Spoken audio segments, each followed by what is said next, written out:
Eu sou os amados irmãos da paz do Senhor, amém? Amém. Gostaria rapidamente que os amados abrissem sua Bíblia lá em Mateus 24, 7 até o 14, que diz assim, que nação contra nação, reino contra reino, né? E fala também, lá em Mateus 24, diz que peste, fomes e terremotos irão acontecer, já estão acontecendo, mas que não será para a morte, e sim para a dor. Não somente deixando as minhas palavras, vamos ler, vamos confirmar o que Deus tem para nos dizer. Então diz assim, Mateus 24, 7, fala assim: porquanto se levantará nação contra nação, e reino contra reino, e haverá fomes e pestes, e terremotos em vários lugares, mas todas estas coisas são princípios de dores. Então vos hão de entregar para serem atormentados, e matar-vos-ão, e sereis odiados de todas as gentes, por causa do meu nome. Nesse tempo, muitos serão escandalizados, e trair-se-ão uns aos outros, e uns aos outros se aborrecerão.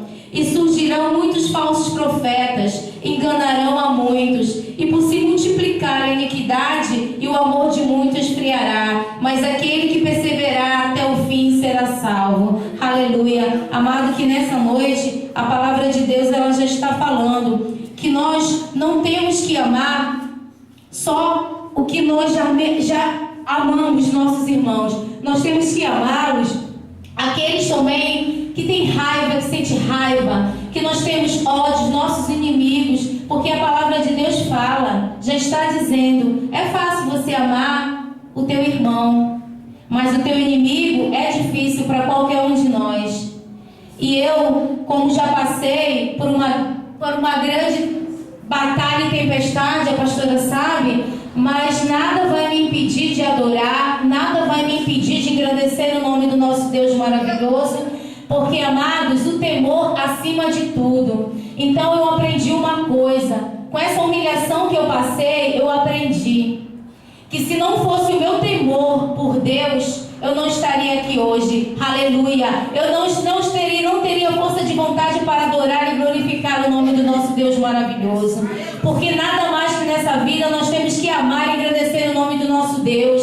Porque o homem, cada um de nós somos faros. Mas Deus, Ele nos mostra um caminho certo. Ele nos mostra dentro da palavra dEle. A palavra de Deus, ela não é mentirosa. Ela é verdadeira e pura. Então que nessa noite nós possamos abrir nossos corações e meditar na letra desse louvor. Aleluia. E também Mateus 7 fala: não julgais para que não sejais julgados. Aleluia.